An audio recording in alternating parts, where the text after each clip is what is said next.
Streaming live, tackling the topics everyone's talking about online. Share, engage, interact. This is Newsfeed Now. Welcome into Newsfeed Now on this finally Friday. I am Aaron Nolan. It is International Women's Day, and let's be honest, this country has a lot of women and is a lot better because of these strong, amazing women. Big show today, including the president heading to Alabama. We've got an Arkansas politician yelling at other senators. That's in about 5 minutes. In 10 minutes, we're talking about a student handcuffed. And in 15 minutes, we wrap up with a big birthday for Barbie. Our top story is President Trump visiting survivors and the damage left behind after an EF4 tornado hit Alabama. You're taking a live look right now as President Trump is on this helicopter heading to another affected area here in the South. You know the story. 23 people died in Lee County. Numerous homes were damaged. The cleanup continues. John Lawrence has more. Alabama residents picking up the pieces and moving forward. You're not going to let this get us down. No matter how bad, no matter how tragic. We are resilient. We will rebound. We will rebuild. The National Weather Service confirmed Thursday that 12 tornadoes struck Alabama on Sunday, flattening trees and reducing structures to rubble. Walking through the debris, seeing the photographs, seeing the shoes, seeing, the small items that people are trying to recover. The devastation is just absolutely will take your breath away. State and local officials say a lot of progress has been made over the past few days. We're so glad that the federal government is here, partnering with the state to allow a local execution of a disaster response and recovery and now into long-term recovery activities to get Lee County to a better tomorrow. But more trouble may be lurking on the horizon. Forecasters say more severe weather could be coming this weekend, including to central Alabama. Our area is just a rural, loving community, and I'm just counting on that faith that it'll keep us strong, we'll hold together, and we'll make it through. I'm John Lawrence reporting. John, thank you so much. He mentioned the weather's not going to cooperate for cleanup. Very quickly, though, before we get to this, I want to take a look live at what's happening there in Georgia as President Trump is heading out to Alabama. I'm taking a look at it. We're actually following the helicopter, following his air support as they take off there from Georgia. Not exactly sure which helicopter or airplane that the president is in. I believe he's in a helicopter, but they just took off from Georgia heading to Alabama. Now let's go to Kristen Kennedy. She's a meteorologist here in the South, joins us live. Kristen, the cleanup is not going to get easier there in Georgia and Alabama. John was just mentioning it. Severe weather is coming once again. Yes, Aaron. In fact, the chance for severe weather actually starts this evening. We're going to have a cold front come in from the west into Oklahoma, even into parts of Arkansas. If we could pull up the graphics, I'll show you where exactly that threat is. Tonight through early tomorrow morning, it's going to take place in east central Texas, southeastern Oklahoma, and western Arkansas. That's where there's a 15% chance for severe storms is, but tomorrow there is a greater threat through eastern Arkansas, northeastern Louisiana, southwestern Tennessee, and through north central Mississippi. Orange on the map indicating an enhanced risk, a 30% chance for those severe thunderstorms. And basically all modes of severe weather will be possible, including isolated tornadoes, but it does look like the higher threat is going to be damaging winds. So as we take a look at this map, this is much of our Newsfeed Now audience. We are stretching from the Texas area. Wichita Falls is in our coverage area. We're up into Springfield, Missouri. We're over into Nashville, down into Huntsville, all of that area. This is some serious stuff, especially on the heels of what we saw on Sunday. Yeah, it's very important that considering last week there were unfortunately deadly tornadoes that tracked through Alabama as well as Georgia. Now is the time to be prepared for severe storms. We're not only talking about this weekend, but spring is severe weather season in the South. So it's very important that you have your severe weather safety plan. You know where to go if there is a severe thunderstorm or even a tornado warning issued. Again, that should be the lowest innermost level of your room or homes, away from windows and doorways. And always have your NOAA weather radios turned on, apps with your locations targeting you to give you those alerts, especially if you are on the go. Yeah, and use social media. Use this website. Get the information as soon as you can. When we talk about 30%, that's moderate.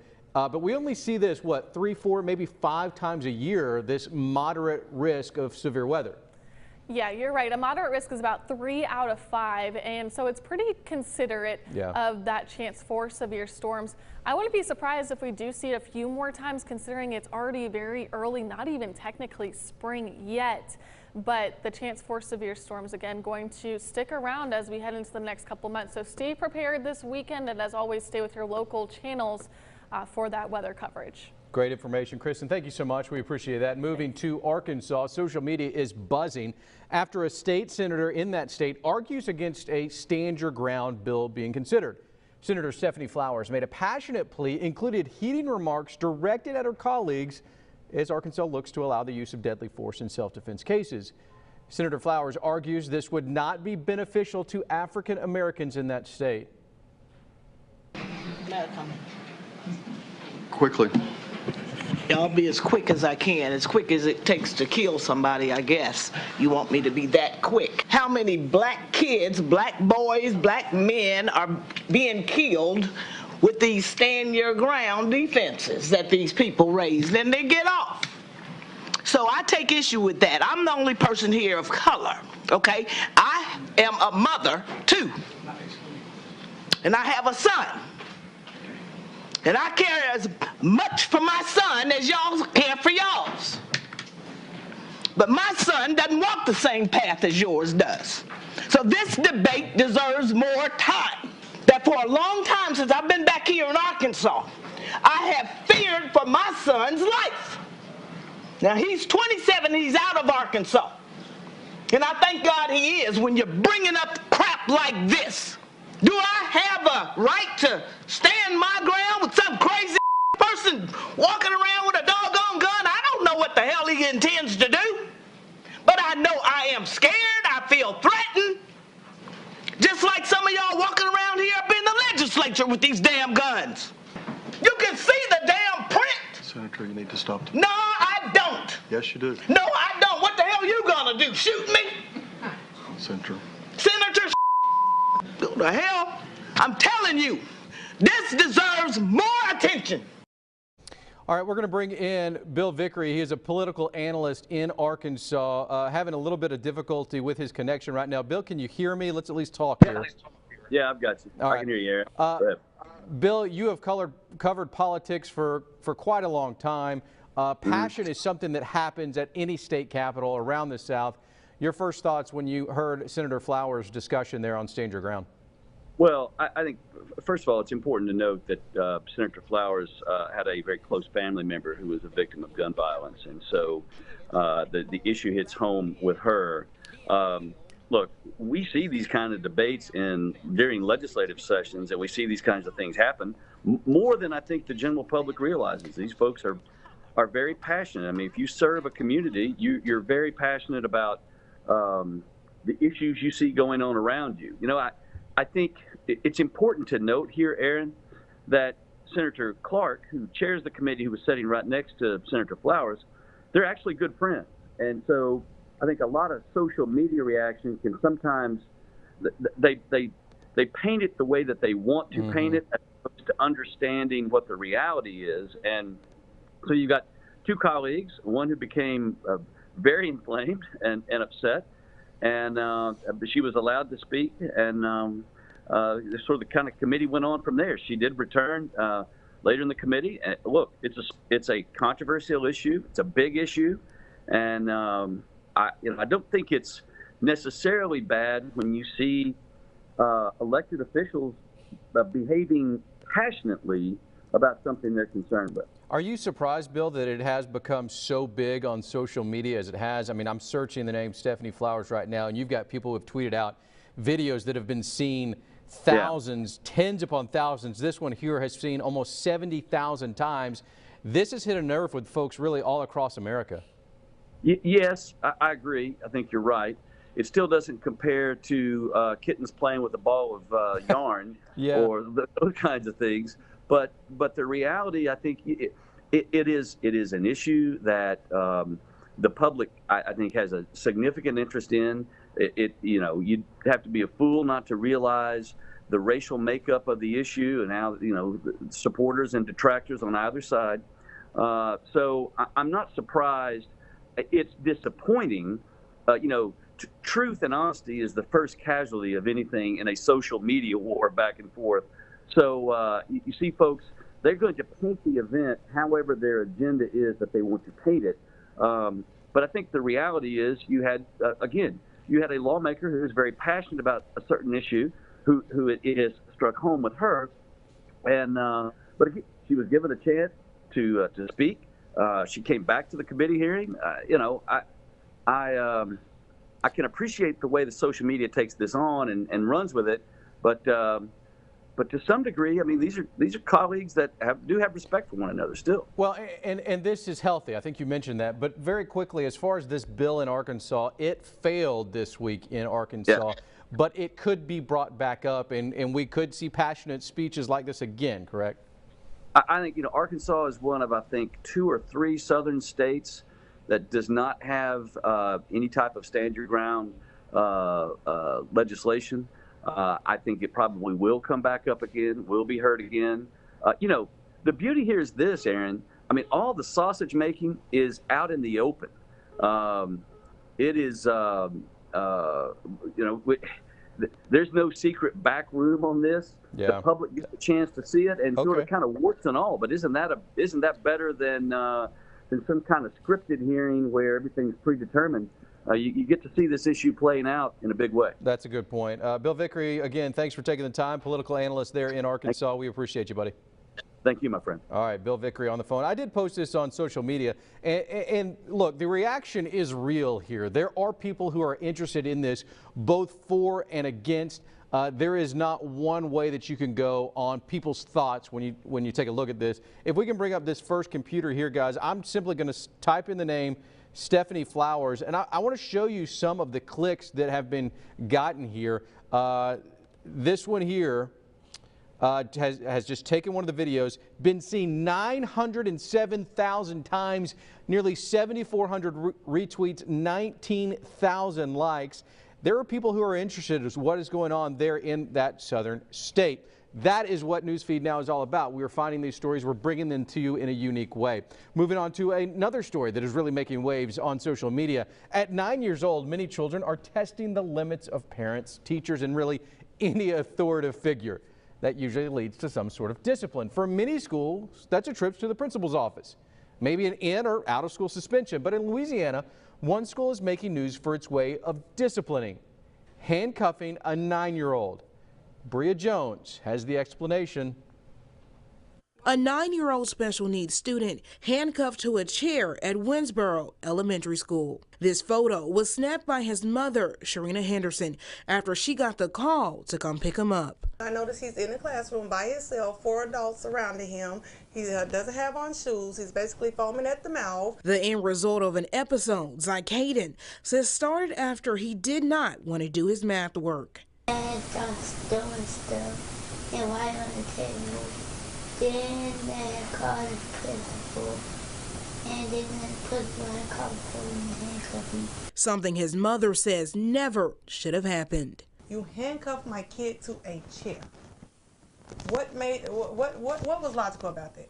I reached out to the principal here at Winsboro Elementary School, who told me he could not comment on the matter and directed me over to the superintendent, who was out sick for the day. And while I was on campus, a police officer came from across the street at the precinct and told me the school called and requested I leave campus.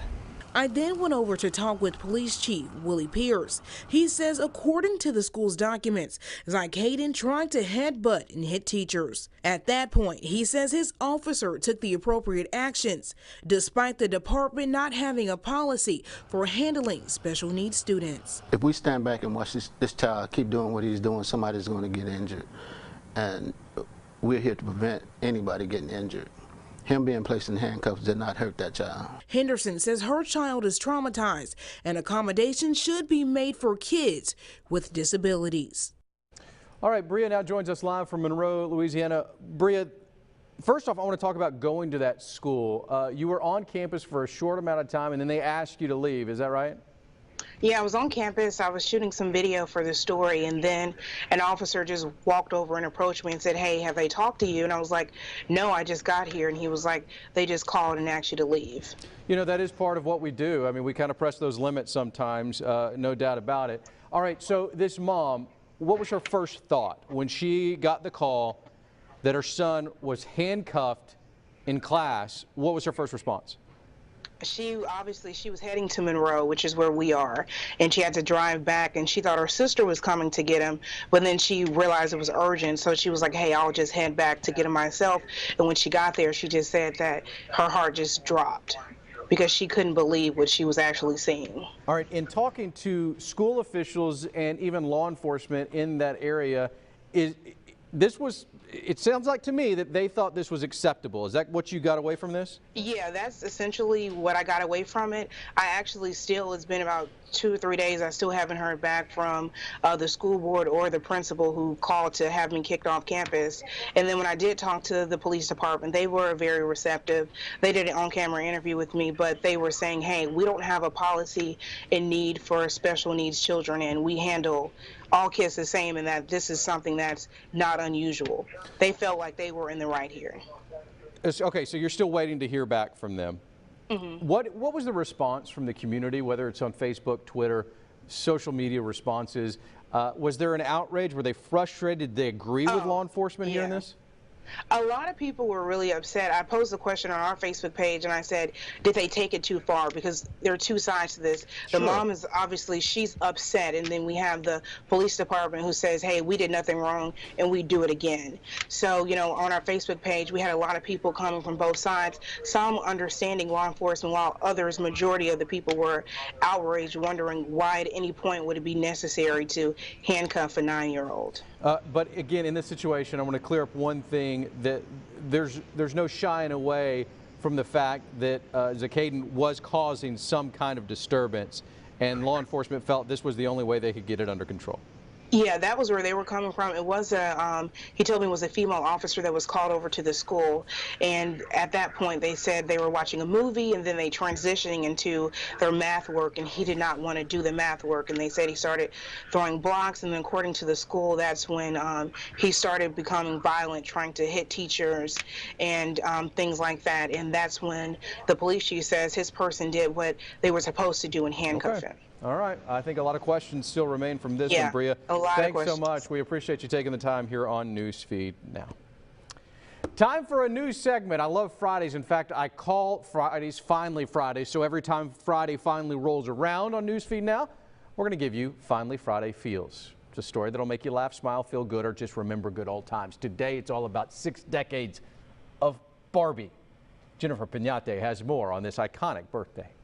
Barbie, small and so petite, her clothes and figure look so neat. Barbie, an aspiration of perfection. Nothing was quite like her. Barbie was created by one of our co-founders of Mattel, Ruth Handler, 60 years ago in 1959. Barbie dressed for swimmin' fun is only $3. Barbie encouraged girls to role-play being caregivers and nurturers. As the times changed, so did she, gaining more outfit options and more power. I love our astronaut Barbie from 1965. I mean, this was a doll that was created before Neil Armstrong and man went to the moon, which is pretty impressive. As the decades evolved, Barbie's contribution to girl empowerment did too. The 80s and 90s saw Barbie achieve more by the year. She was a CEO, and this was a time when there were a lot of movies about women breaking through the glass ceiling, and it was very popular in culture, and obviously women themselves were becoming CEOs. The way the brand has changed has been the way that we have changed in culture.